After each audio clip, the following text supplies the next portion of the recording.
Hello, everyone, and welcome again to another Teacher Joseph podcast. It's been a while since we've done anything with regard to speaking better, so we're just going to go over something about mouth movement a little later in this podcast. But first of all, I just want to tell you that we're currently having a storm, which is out of the blue. Out of the blue is a phrase which simply means without warning. So this storm just suddenly arrived out of the blue. Well, that's not really true. I mean, I did hear some warnings from the weather service, but I don't think anyone was prepared for the extremities of this particular storm because it is very, very windy out there. I know in the past, when we had storms, it was quite normal to try to brace them. That means to deal with them, to carry on with your normal life.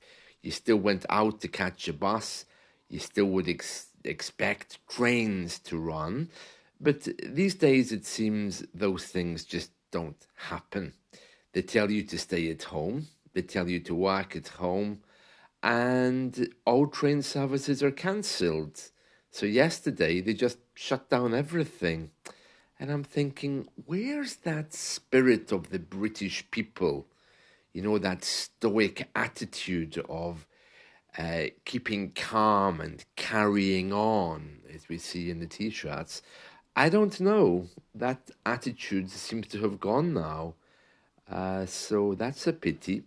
And speaking of out of the blue, another thing I read today is that Phantom of the Opera, that famous theatre production, is closing on Broadway. Broadway refers to that famous street in New York that's become synonymous with the American theatre industry. That street runs from Manhattan to the Bronx, and the term Broadway is often used to describe the professional theatre productions which happen in the 41 theatres across the theatre district. And they're known for their high level of quality in performance. So Phantom of the Opera, which is a British stage performance, you know, if they do very well, they always end up on Broadway. The Broadway one is closing after 35 years. So I think after the pandemic, they're finding it difficult to sell tickets. To be honest with you, I'm not surprised. I mean, the Phantom of the Opera is one of these over-the-top productions with huge costumes and big, expensive style sets. That just means the background, you know, and the production cost, it's huge. I think the days of those kinds of things, and indeed the days of theatre, are not really very fashionable anymore. I think those days have gone, you know. So yeah, Phantom of the Opera closes on Broadway. If you're enthusiastic about something, you can say you're a buff. Now be careful with this because it has a few different meanings, not all of them tasteful. Okay, so you need to have an adjective there. You can say, for example, I'm a theatre buff. I'm a radio buff. Yeah, so the word buff can mean something that you just are very enthusiastic about. Some people are movie buffs. I'm not a theatre buff, but when I was a boy, before the internet, Phantom of the Opera was one of those things that everyone wanted to see. And if you were the kind of person who had managed to get to see Phantom of the Opera, then people would think, oh wow, that person actually got to see it, because you had to book tickets years in advance.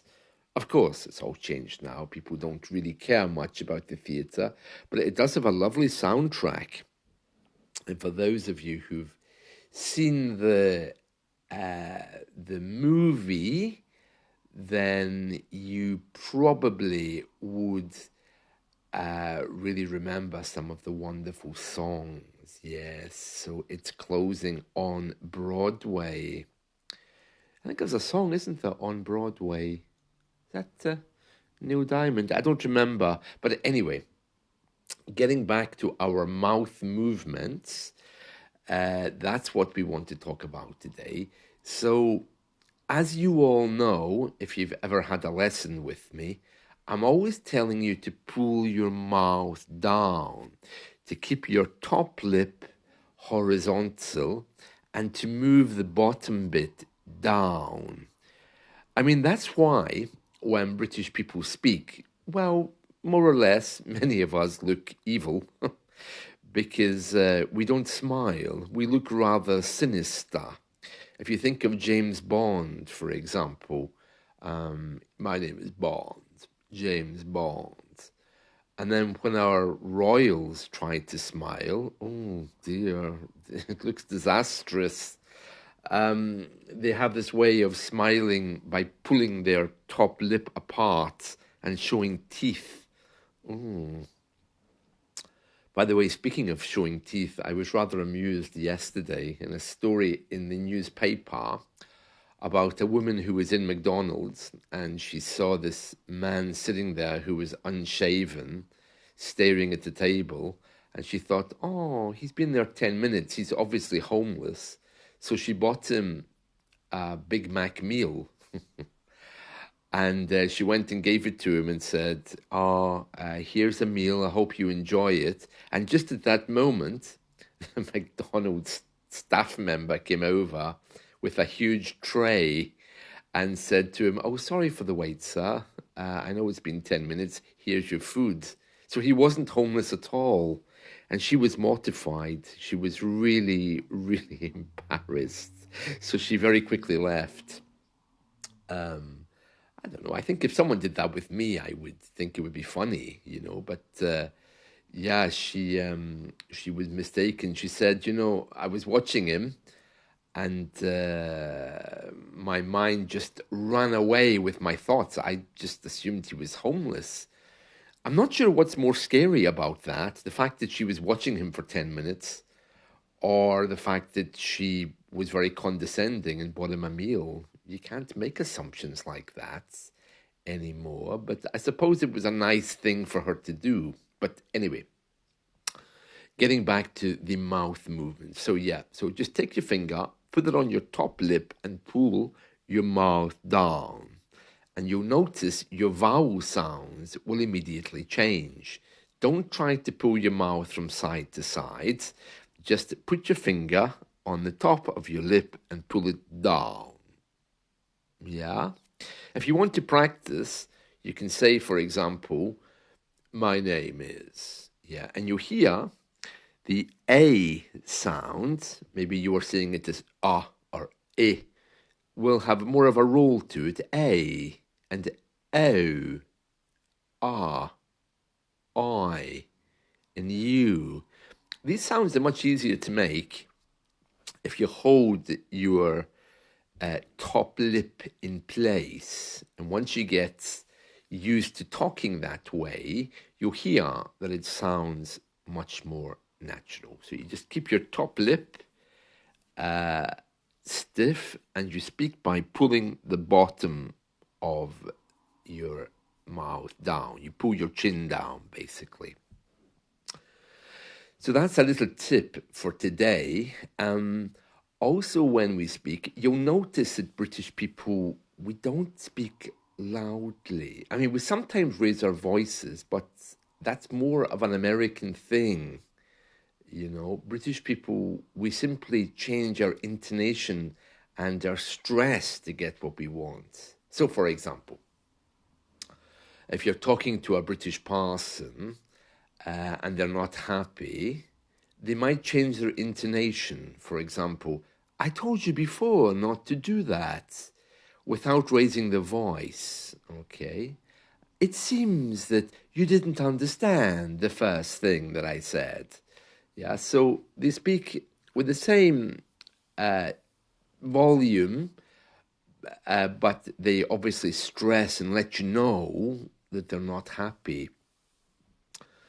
Actually, I used to have a boss many years ago, and it was very strange because when she was unhappy, like most bosses here, she couldn't shout and scream. Some of them do, but she wouldn't raise her voice, of course, because that would not be appropriate in a quiet office. So she used to start moving her foot in a circular motion. And of course, in these days of open plan offices, it was very clear to see that she was getting upset because you could see her foot starting to move like a clock, basically. It would move in a circular motion. And that was a sign that she was getting upset. And then at the moment when she was most upset, she would kind of like point her foot at the person. So yeah, watching her on the telephone was hilarious.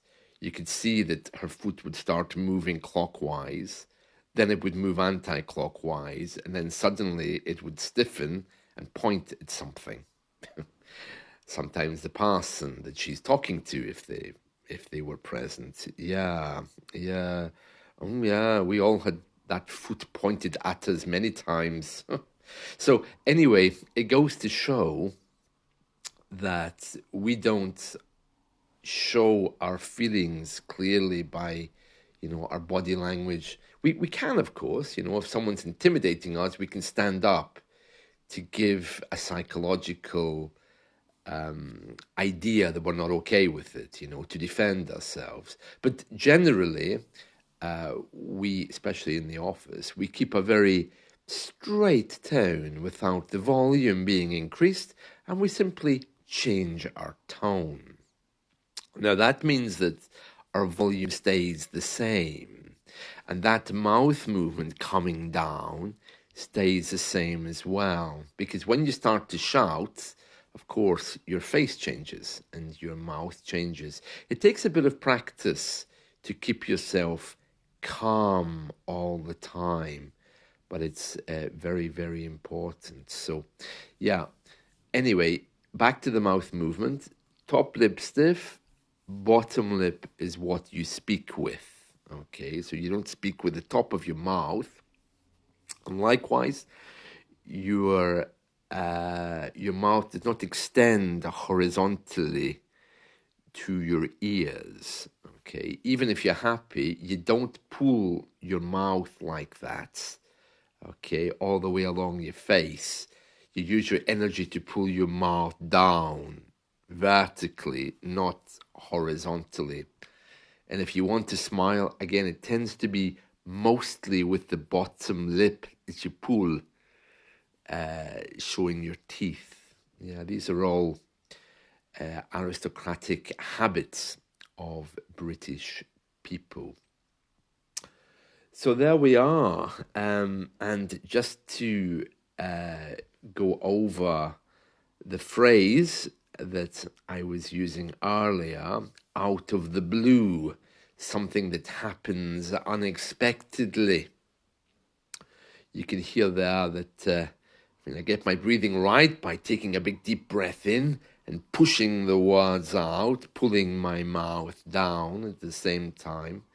Out of the blue simply means something which happens suddenly or unexpectedly, out of the blue. That's been, I think, the lyric of one or two songs as well, out of the blue. And so has Mr. Blue, which is a famous song from the Netherlands. Blue is often used to talk about someone being sad. They've got the blues, or they feel a bit blue today. But out of the blue is something which just happens unexpectedly. There we are. So that's it from me today. I hope you've enjoyed this, and let's catch up again soon. See you all. Bye.